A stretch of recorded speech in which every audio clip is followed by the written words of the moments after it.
Olá, sejam bem-vindos ao CTEPS, meu nome é Brandão, sou advogado e técnico em transações imobiliárias e hoje na nossa matéria Organização e Técnica de Negociações e Vendas, nós vamos estudar o tópico 2.4.2 da nossa apostila que trata da organização.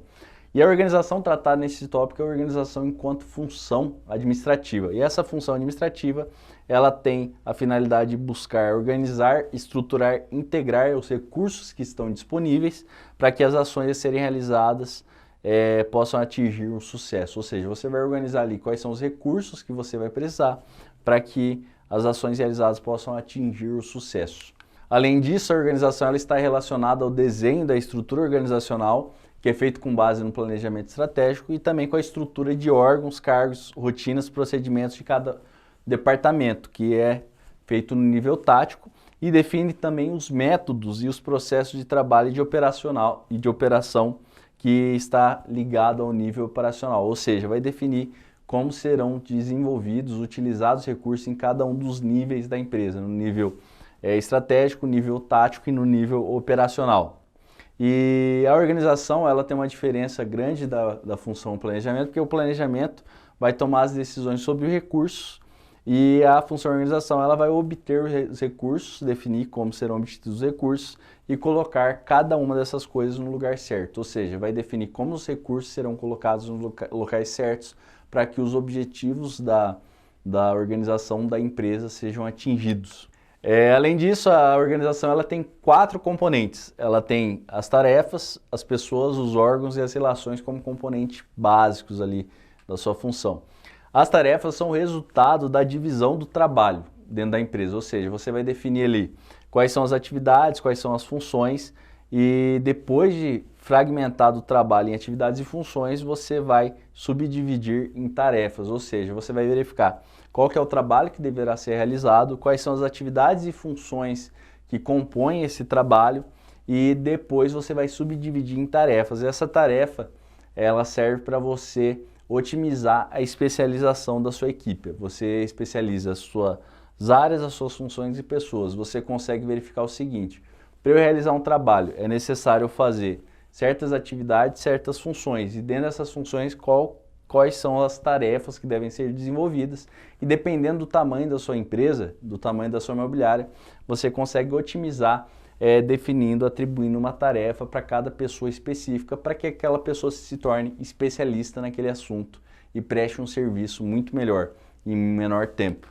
E nós temos também um componente da organização que é o componente pessoas, e cada uma dessas pessoas será designada para ocupar um cargo dentro da organização formal, ou seja, será estruturado no organograma e depois será organizado como que as pessoas serão distribuídas dentro daquele organograma, quais serão as suas funções, quais serão as suas tarefas e como será desenvolvido o trabalho.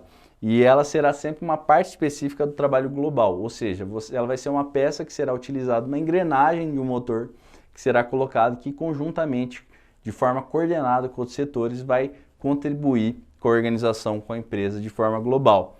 E as pessoas elas são escolhidas de acordo com as suas aptidões e habilidades, ou seja, você vai verificar quais são as habilidades de uma pessoa e qual que é o melhor local, qual que é o melhor cargo dentro da estrutura organizacional que servirá para ela.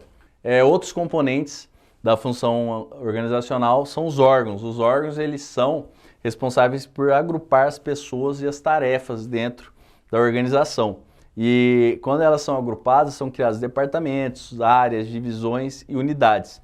E esses órgãos eles podem ser organizados em níveis hierárquicos ou em áreas de atividades. Por exemplo, nós podemos fazer um órgão deliberativo, um órgão de direção, de gestão, vários organismos dentro de uma empresa em nível hierárquico e também em nível horizontal, quando nós definimos em atividades. Um órgão de faturamento, um órgão de precificação de imóveis, de avaliação de imóveis, um órgão de captação de imóveis, entre outros. Então você consegue dentro da sua empresa definir como será cada órgão. Nós estudaremos mais à frente, em outro tópico, o princípio da departamentalização e ele se refere especificamente a essa função, a esse componente básico da função organizacional. Nós temos também como componente da função organizacional as relações, que são os relacionamentos entre os órgãos da empresa, como os órgãos da empresa se relacionam entre si, o relacionamento entre as pessoas e os seus trabalhos, como as pessoas se relacionam com o trabalho, com as tarefas ali que foram destinadas para elas. Nós temos também a relação da empresa com seus clientes e a relação da empresa com seus fornecedores. É um componente básico porque ele deve ser avaliado na hora de ser realizado um processo organizacional para que você diminua a chance de problemas dentro desse relacionamento. Porque você sempre tem que pensar, os órgãos eles devem atuar de forma coordenada, de forma interdependente e eles devem atuar de forma harmônica, sem gerar conflito entre órgãos. As pessoas, seus trabalhos também, as pessoas devem gostar dos trabalhos que desenvolvem, devem desenvolver bem, devem estar motivadas para exercício do trabalho, para que ela não perca ali a sua habilidade num local indevido, não seja utilizada no local indevido e venha prejudicar a empresa ou não venha ser utilizada em sua melhor posição. Pessoal, agradeço a todos pela atenção. Hoje nós estudamos o tópico 2.42 da nossa apostila, que é a organização, e definimos ali quais são os seus componentes básicos, como ela funciona e quais são os seus objetivos. Agradeço a todos pela atenção, desejo bons estudos e até a próxima aula. Abraço!